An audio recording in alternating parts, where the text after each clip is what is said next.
Anggota Panitia Khusus Raperda tentang fasilitasi penyelenggaraan pesantren terus melakukan pembahasan bersama instansi terkait di pemerintah Kota Banjarmasin, Baisukan, Jumat 6 Juli 2023. Raperda ini nantinya sebagai payung hukum pemerintah untuk memberikan bantuan menggunakan dana APBD dalam menunjang pembangunan sarana wan prasarana pesantren.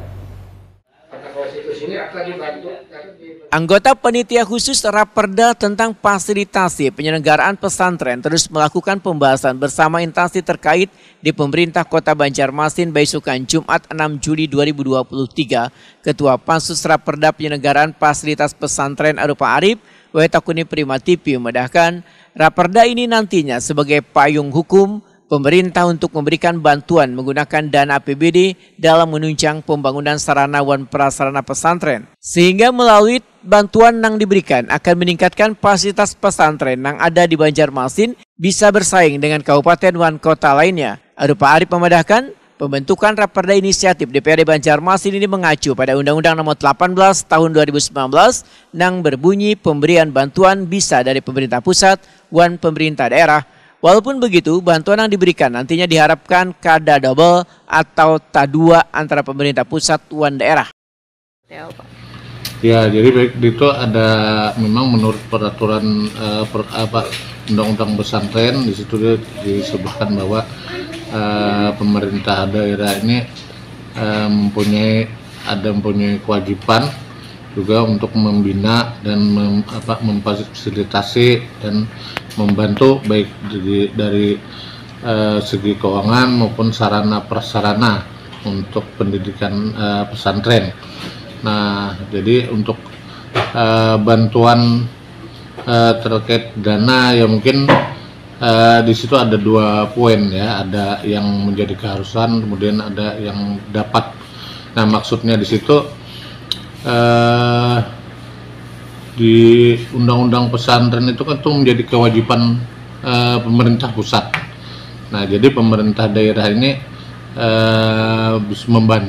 disuruh membantu untuk tidak sepenuhnya oleh bantuan pusat. Nah, jadi kalau misalnya pesantren itu tidak dapat bantuan dari pemerintah pusat, maka pemerintah daerah mempunyai kewajiban membantu. Nah, kemudian kalau misalnya sudah dapat bantuan dari pemerintah pusat atau pemerintah provinsi, maka pemerintah daerah tidak mempunyai kewajiban lagi untuk membantu pesantren tersebut. Nah, jadi ada 2 poin yang barangkali yang bisa digarisbawahi. Jadi tidak bisa terdobol. Selain itu pesantren pun kada sembarangan, ujar Arupa Arif, mendapatkan bantuan tapi harus terdaftar terlebih dahulu di pemerintah.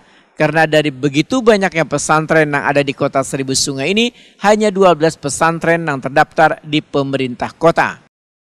Contohnya dari beberapa banyak pesantren yang ada di kota Banjarmasin, yang terdaftar di kota Madia ini ada 12. Nah, jadi yang 12 itu yang fokus yang bisa dibantu. Kalau di luar itu ternyata belum bisa dibantu secara aturan. Itu yang berarti harus daftar dulu hanya kalau ya, jadi dia harus terdaftar dulu. Kemudian di pendaftaran itu yang ada persyaratan-persyaratan yang menjadi ada fakta hukumnya malah. Ada aturan syarat-syarat yang untuk menjadi terdaftar itu. Bukan. Jadi di luar daripada itu tidak menjadi tanggung jawab bantuan dari mereka.